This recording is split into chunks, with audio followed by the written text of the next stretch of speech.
We have all attended a festival at some point, but not many Americans have attended any number of Japanese cultural festivals. The traditions the festivals promote in Japan are varied, but a uniting force in all of them is Bunkasai, which essentially means cultural festival, but if you were to take the actual connotation of that word and apply some nuance to that definition, it would mean something closer to a display of shared cultural values.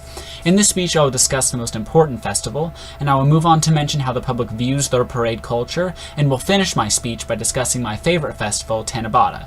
But first, we must discuss Gion Matsuri.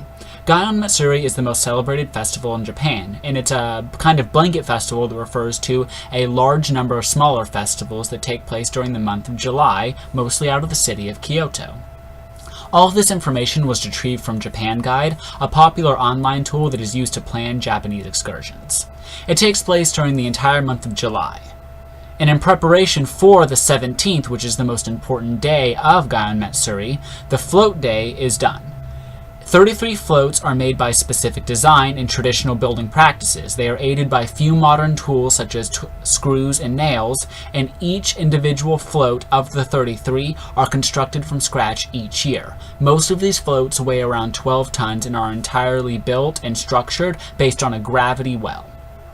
All this preparation is for the most spectacular day, which is the actual 17th itself. That is known as Yamaboko Junko, or the Float Day, in which ornate parade floats, each themed around a different Japanese historical event or Japanese traditional religious event, are all paraded through various streets in Kyoto. And this parade is considered the most special and the most sacred because it has been celebrated almost uninterrupted since 869, whenever it was first done as purely a religious ceremony to appeal to a number of gods. The people in Japan do love their festivals. And not only are there national festivals, but these local parades can range from a small group of families walking together down a main street in a small town to multi-day bangers in which there are massive floats, fireworks, feasts, and huge citywide events that are partaken by thousands of citizens.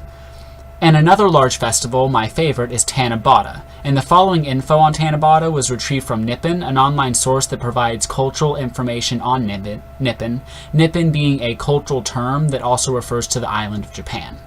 This festival is celebrated within Gion Matsuri on July 7th, not the 17th. That was our original festival. It was originally created to honor the star-crossed lovers Altair and Vega. They are separated by a great river, the Milky Way, as we can see it from Earth. The festival involves people making these colorful ornaments called tanzakus, and they're colorful pieces of paper often inscribed with unlikely wishes, and the decorator inscribes them with these kind of fantasy, extremely unlikely wishes in the hope that they might somehow be achieved through divine guidance. And I like this festival because it's much more laid back than all of the others.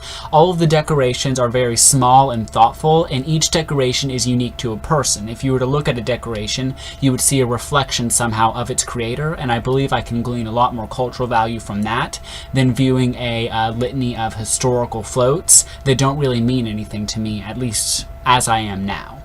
And as the speech draws to a close, I'd like to remind the viewers of the unifying term of bunkasi, and I believe its definition, a display of cultural values. Though some of these festivals may seem strange, aloof, or even childish at times, it's important to remember the rich history surrounding each and every celebration, and all of the people who take time out of their schedules and money out of their wallets to make it happen just to honor their country's traditional values. I would like to finish by urging each viewer to consider visiting Japan sometime during Gion Matsuri, as it is an experience you are sure to remember.